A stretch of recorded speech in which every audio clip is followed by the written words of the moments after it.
En France, comme dans la plupart des pays, la situation des prisons est déplorable. Surpeuplement, mutinerie, prise d'otages, saccage, drogue, défient la chronique du monde carcéral. Les prisons sont des zones de forte concentration de stress, prêtes à exploser à tout moment. Pourtant, au Sénégal, le colonel Diop, directeur de l'administration pénitentiaire, Mon arrivée, donc dès que le programme a véritablement démarré, 3 ou 4 mois après, on a commencé à sentir les résultats. C'était vraiment presque immédiat. Ah oui. Une prison produit une influence très pernicieuse. C'est comme un réacteur nucléaire, comme la catastrophe de Tchernobyl. À un niveau invisible, une prison produit une influence très dangereuse pour la conscience collective. Et ces concentrations de stress, ces poches de stress, doivent être neutralisées. Et elles sont effectivement neutralisées grâce à ce programme.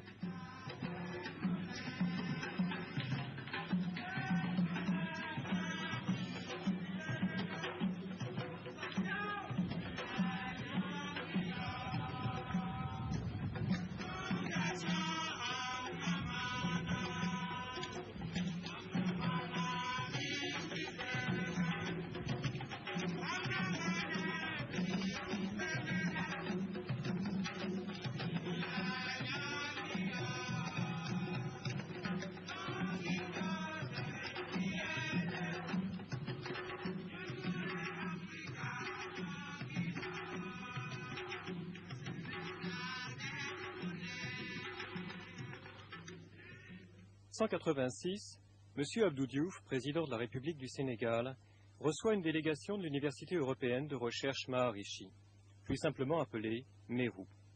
Fondé en 1975 sur les bords du lac Lucerne, en Suisse, ce centre de recherche est dédié à l'étude de la conscience en tant que domaine de toute possibilité. Plus de 350 recherches scientifiques réalisées dans 120 pays ont validé les bienfaits de la technique de méditation transcendantale. Accroissement du bien-être intérieur, plus grande efficacité dans l'action, meilleure santé physique et mentale, amélioration du comportement, plus de cohérence et d'harmonie dans l'individu et dans la société. Aujourd'hui, plus de 3 millions de personnes pratiquent la méditation transcendantale et font l'expérience du très profond repos qu'elle procure et qui permet d'éliminer les stress et les tensions profondément enracinées dans la physiologie. Les théories les plus récentes de la physique quantique, telles les théories du champ unifié, vérifient d'ailleurs les principes de base de la méditation transcendantale. La MT permet à l'esprit conscient de s'identifier avec le champ unifié de la conscience, c'est-à-dire avec le champ unifié de toutes les lois de la nature découvertes en physique. La MT est appelée pour cette raison technologie Maharishi du champ unifié. Cette technique très simple et naturelle a été introduite en Occident par Maharishi Mahesh Yogi il y a plus de 30 ans. Le champ unifié de toutes les lois de la nature est ce domaine à partir duquel toute activité commence. Le champ unifié est comme cet état excessivement compact de la totalité de l'arbre, sous la forme d'une graine. Toutes les innombrables branches, toutes les fleurs, tous les fruits, tout ceci existe dans la graine. Tout y est tellement compact qu'on ne voit rien, si ce n'est le symbole de l'arbre, à partir duquel l'arbre tout entier peut apparaître, mais tout est là, présent. De même, le nombre infini de tendances présentes dans la nature, toutes, elles existent de manière très compacte dans le champ unifié. Et si l'on peut créer cet état dans la conscience d'un homme, faire que sa conscience possède toutes les caractéristiques du champ unifié, alors, parce que le champ unifié est la source de tous les courants d'intelligence existant dans la nature, son intelligence possédera en elle-même toute la vie des valeurs du champ unifié. Et une fois que nous aurons accompli ceci, Alors, de manière sûre, toutes ces actions seront soutenues par la nature, ce qui signifie que toutes ces actions seront toujours spontanément évolutives. Mais chaque fois que je méditais, après la méditation, je me disais, bon, je suis tellement à l'aise que je peux aller chercher le travail. Et j'y allais, et j'ai trouvé. C'est en 1975 que la méditation transcendantale est utilisée pour la première fois en milieu carcéral, dans les pénitenciers californiens de Saint-Quentin et Folsom, les plus durs des États-Unis.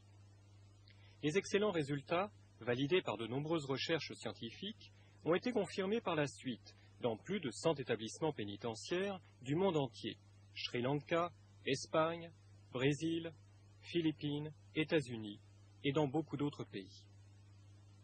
Sur cette base, en 1986, le gouvernement sénégalais invite l'université Meru à travailler en collaboration avec son administration pénitentiaire. 17 experts en réhabilitation, fondés sur le champ unifié, arrivent à Dakar. En 2 ans, ils instruiront plus de 12 000 détenus, gardiens et directeurs de prison à la technologie Maharishi du champ unifié, dans 31 prisons sur les 34 que compte le Sénégal.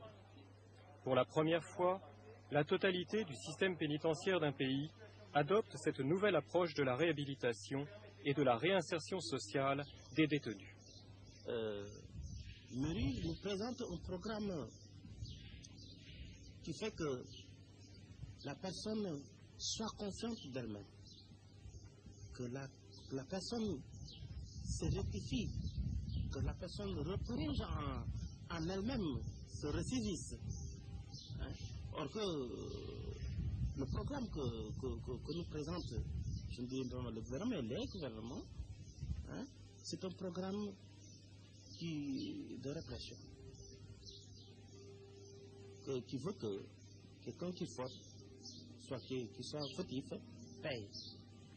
Donc là, c'est un autre aspect. Les cas sont distincts et très différents. Donc là, l'homme apprend à se connaître, à se rectifier, à se ressaisir. De l'autre côté, l'homme obéit, se soumet dans la contrainte. Donc vous voyez, l'état d'esprit que présentent ces deux cas sont diamétralement opposés.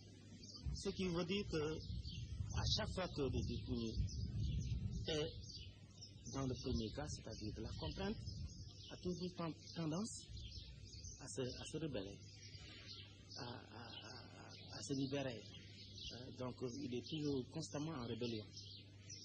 Ce qui est différent que lorsqu'on se ressaisit, lorsqu'on reproche au fond de soi-même, lorsqu'on va se chercher, donc là on s'épanouit.